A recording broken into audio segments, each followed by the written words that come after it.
देर लगा दी पानी लाने में। अभी कपड़े धोने हैं, बर्तन मांजने हैं, ये सब कौन करेगा? तेरी मरी हुई अम्मा।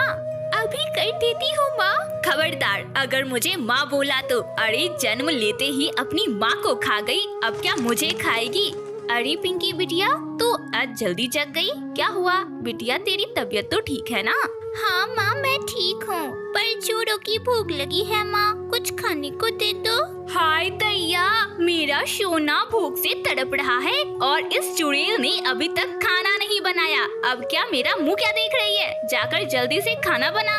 अभी बनाती हूँ माँ, अभी बनाती हूँ। माँ, मुझे मछली खाने का मन कर रहा है, माँ मुझे मछली खिलाओ ना। हाँ मेरा बच्चा, आज खाने में मछली ही बनेगा। आज हम तुम्हारे लिए मछली ही पकाएंगे। अरे ओ टुनटुनी, तुझे सुनाई दिया ना? मेरी बच्ची को मछली खाना है, जा नदी में और थोड़ी मछलियाँ पकड़ कर ला। हाँ माँ, मैंने सुन लिया, जाती हूँ माँ, मैं जाती हूँ। बेचारी मासूम सी टुनटुनी चिड़िया दुखी मन से नदी किनारे मछलियाँ पकड़ने के लिए चली जाती है। माँ, आज तो एक भी मछली नहीं मिल रही है। माँ, तुम मुझे छोड़कर क्यों चली गई? माँ बोलो ना माँ, मुझे छोड़कर क्यों चली गई? माँ, क्या मैं इतनी बुरी हूँ? बोलो ना माँ, मैं इतनी बुरी हूँ क्या?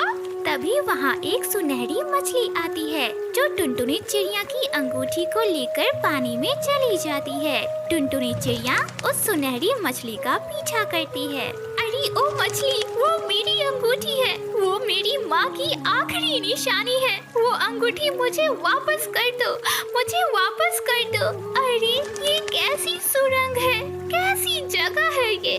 मेरी अंगूठी। मासूम सी टुनटुनी चिड़िया उस सुरंग में जा ही रही होती है कि तभी एक कौवे के चिल्लाने की आवाज सुनाई देती है। अरे कोई बचाओ, कोई तो मेरे बच्चे को बचाओ, मेरा बच्चा आग के बीचों बीच फंस गया है, मेरा बच्चा मर जाएगा, अरे कोई तो बचाओ। अरे कौवे, तुम परेशान मत हो, मैं अभी उसे बचाती हूँ।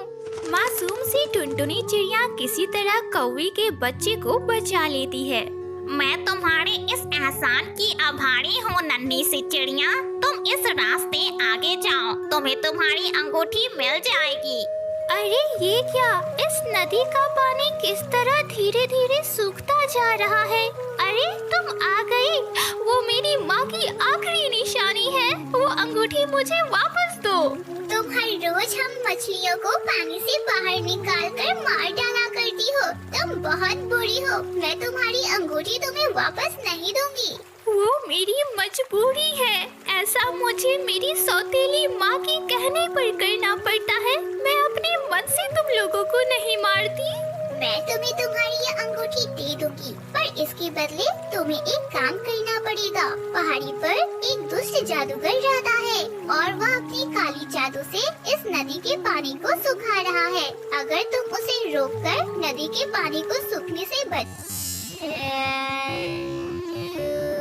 तो मैं तुम्हारी अंगूठी तुम्हें वापस कर दूंगी। ठीक है, मैं तुम्हारा यह काम कर दूंगी, पर तुम्हें मुझसे यह वादा करना पड़ेगा कि अगर मैंने उस दुष्ट जादूगर को रोक दिया तो तुम मुझे मेरी माँ की अंगूठी वापस कर दोगी। हाँ हाँ जरूर, मैं वादा करती हूँ, मैं तुम्हारी माँ की अंगूठी तुम्हें वापस कर दूंगी। फिर टुनटुनी चिड़िया उड़ती हुई पहाड़ पर उस दुष्ट जादूगर के पास पहुँचती है। एक बार इस नदी का पानी सूख जाए, फिर मैं इस नदी की सारी मछलियों को मारकर खा जाऊंगा। अब मुझे रोज रोज मछलियाँ पकड़ने की परेशानी भी नहीं उठानी पड़ेगी और मुझे ढेर सारी मछलियाँ खाने को मिलेगी। तुम यहाँ से चले जाओ, यहाँ क्यों आई हो? यह जादूगर बहुत दुष्ट है, इसने मुझे पिंजरे में पकड़कर कैद कर लिया है। तुम भी यहाँ से चली जाओ, नहीं तो यह तुम्हें भी कैद कर लेगा। भाग जाओ यहाँ से, यहाँ क्यों बैठी हो? भागो। अरे तोती, तुम अभी तक पिंजरे में क्यों बैठी हो? मैंने पिंजरे का ताला खोल दिया है, चलो अब पिंजरे से बाहर आ जाओ। नहीं, मुझे बाहर जाने से डर लगता है। अगर मैं इस पिंजरे से बाहर निकली तो वह दुष्ट जादूगर मुझे फिर पकड़ लेगा। नहीं, मैं इस पिंजरे से बाहर नहीं निकलूंगी। तब तो तोती, मुझे ही तुम्हें इस दुष्ट दुष्ट जादूगर से बचाना होगा। कौन हो तुम और तुम यहाँ क्या कर रही हो? तुम्हें अब अपना यह काला जादू रोक देना चाहिए। तुम्हारे इस काले जादू की वजह से नदी का पानी सूख रहा है और धीरे धीरे एक एक करके सारी मछलियाँ मरती जा रही है। अब बस करो, अपने इस काले जादू को रोक दो।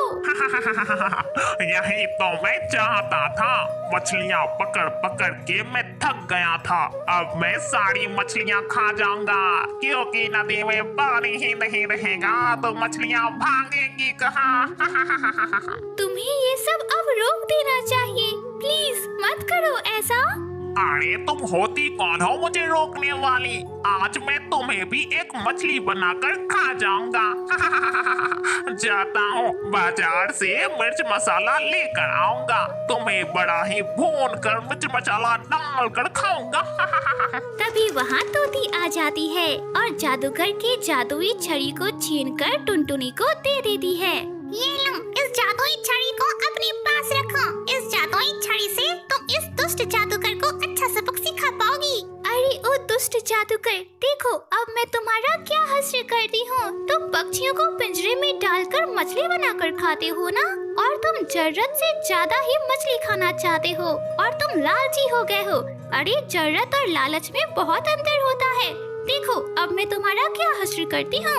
अरे नहीं नहीं, मुझे कुछ मत करो, मुझे माफ कर दो। मुझे अपने किए पर पछतावा हो रहा है। अब मैं लालच कभी नहीं करूँगा और ना ही मछलियों को मारकर खाऊंगा। मैं अपना काला जादू भी रोक दूंगा। मैं तुमसे वादा करता हूँ, अब मैं मछलियाँ कभी नहीं मारूंगा। मुझे माफ कर दो, मुझे अपने किए पर बहुत शर्मिंदा है। मुझे माफ कर दो। और इस तरह टुनटुनी चिड़िया उस दुष्ट जादूगर को सुधार कर उसके काले जादू को खत्म करके वापस नदी के पास लौटती है, जहाँ पर एक परी आती है और वह टुनटुनी से कहती है, तुम्हारा बहुत बहुत शुक्रिया टुनटुनी चिड़िया, तुम बहुत ही अच्छी और प्यारी चिड़िया हो। तुमने आज हम सभी को बचा लिया। लेकिन आपको ये सब कैसे पता? मुझे सब कुछ पता है, मैं तो बस तुम्हारी परीक्षा ले रही थी। अरे मैं तो वही सुनहरी मछली हूँ।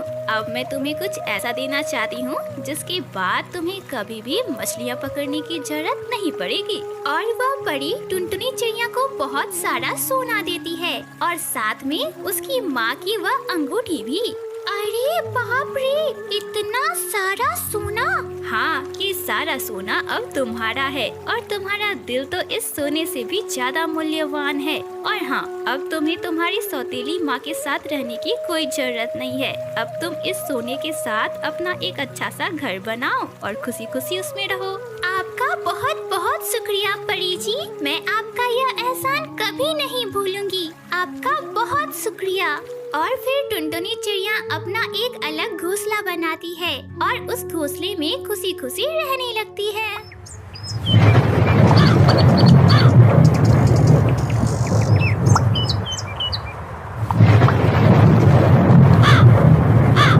चंदनवन जंगल में टुनटुनी चिड़िया अपने माता पिता के साथ रहा करती थी। टुनटुनी चिड़िया के माता पिता अपने खेत में ही खेती किया करते थे और अनाज उपजाया करते थे। फिर वे उन अनाजों को शहर की मंडी में जाकर बेचा करते थे और अनाज बेचकर उन्हें जो पैसे मिलते थे उसी से उनका घर चलता था। माँ, बाबा, आप दोनों बाजार से आ गए, अब फटाफट हाथ मुँह धो लो। मैं आप दोनों के लिए गर्मा गर्म भोजन परोसती हूँ। कुछ देर बाद टुनटुनी चिड़िया अपने माता पिता को गर्मा गर्म भोजन परोस कर देती है। अरे टुनटुनी बेटा, तूने अपने लिए भोजन नहीं परोसा, अपने लिए भी परोस ले बेटी। हाँ माँ, मैं भी खा लूंगी, पहले आप दोनों तो खाओ। मासूम सी टुनटुनी चिड़िया अपने माता पिता से बहुत प्रेम करती थी और उनका बहुत ख्याल भी रखा करती थी। इसी तरह कुछ दिन बीत जाते हैं।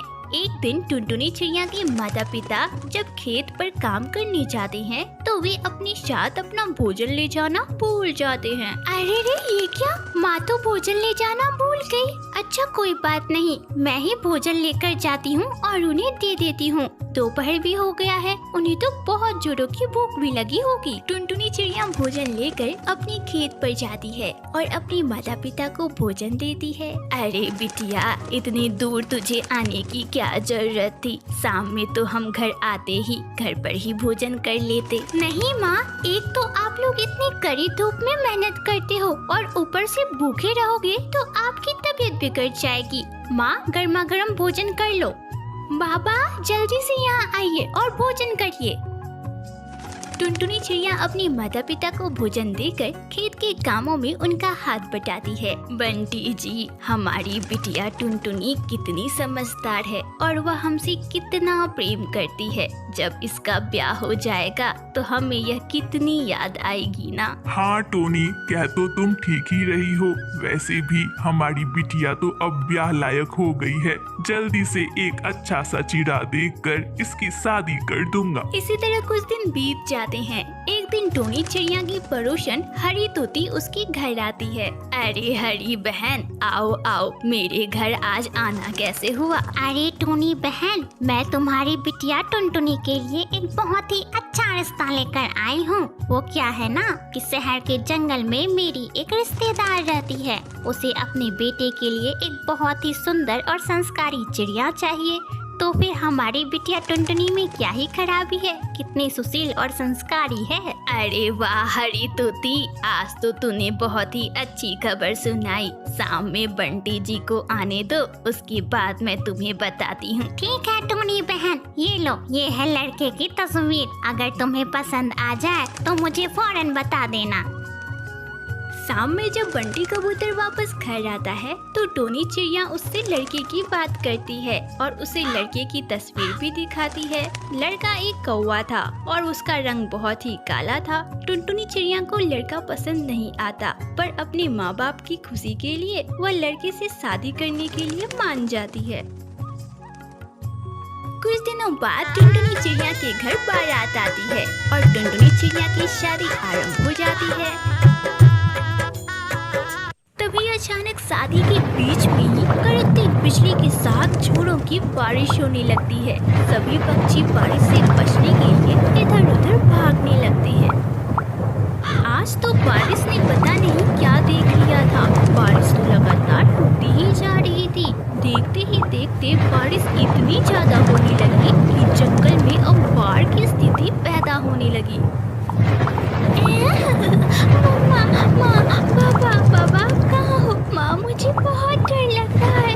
कोई मुझे बचाओ, मेरे पंख भीग गए हैं। अब मैं कैसे उड़ूं? शादी का मंडप पानी से पूरी तरह से भर चुका था। टुनटुनी चिड़िया और चिंटू कौवे के पर गीले हो चुके थे, जिसकी वजह से अब वे उड़ नहीं सकते थे। तभी अचानक से चिंटू कौवे को एक लकड़ी का टुकड़ा बहते हुए दिखाई देता है, तो वह किसी तरह उस लकड़ी के टुकड़े के पास जाता है और टुनटुनी चिड़िया को उसके ऊपर बैठाता है। टुनटुनी जी, आप चिंता मत करिए, मैं आपको कुछ भी नहीं होने दूंगा। और हाँ टुनटुनी जी, मुझे तैरना आता है, मैं आपकी जान किसी भी तरह बचा लूंगा। बारिश के रुकने का नाम ही नहीं ले रही थी। अब तो वह और भी ज्यादा तेजी से हो रही थी। जंगल के सभी पक्षी अपनी जान बचाने के लिए इधर उधर भाग रहे थे। चिंटू कौवा भी टुनटुनी चिड़िया को लेता हुआ आगे बढ़ रहा था। तभी उसे टुनटुनी चिड़िया के माता पिता पानी में बहते हुए दिखाई दिए। अरे बेटा, हमें बचाओ, हम डूब रहे हैं। हाँ बेटा, हमें बचाओ, अब मैं और नहीं तैर सकता। चिंटू कौवा जल्दी से तैरता हुआ टुनटुनी चिड़िया के माता पिता के पास पहुंचता है और उन्हें किसी तरह उस लकड़ी के टुकड़े के ऊपर बैठाता है। उसके बाद वह तीनों को एक सुरक्षित स्थान पर लेकर जाता है। अरे चिंटू जी, अब आप कहाँ जा रहे हो? टुनटुनी, मुझे अन्य पक्षियों की भी मदद करनी है। बाढ़ में अभी बहुत सारे पक्षी फंसे हुए हैं। अगर मैं उनकी मदद नहीं करूँगा तो वे सभी मारे जाएंगे। इतना बोलकर चिंटू कौवा बाढ़ में फंसे अन्य पक्षियों को बचाने के लिए निकल पड़ता है और एक एक करके बाढ़ में फंसे सभी पक्षियों की जान बचा लेता है। यह सब देखकर टुनटुनी चिड़िया बहुत खुश होती है और मन ही मन उससे प्रेम करने लगती है। कुछ दिनों बाद जंगल से बाढ़ का पानी निकल जाता है और टुनटुनी चिड़िया और चिंटू कौवे की शादी बड़ी ही धूमधाम से हो जाती है।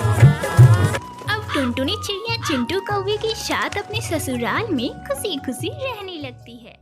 दूर किसी जंगल में टुनटुनी चिड़िया अपने पति बंटी कबूतर और अपनी सास बबली कबूतरी के साथ रहा करती थी। उनके घर के पास में ही एक छोटी सी जमीन थी जिन पर वे सब्जियां उगाया करते थे और उन सब्जियों को बंटी कबूतर बाजार में बेचा करता था और उससे जो पैसे आते थे उसी से उनका घर चलता था।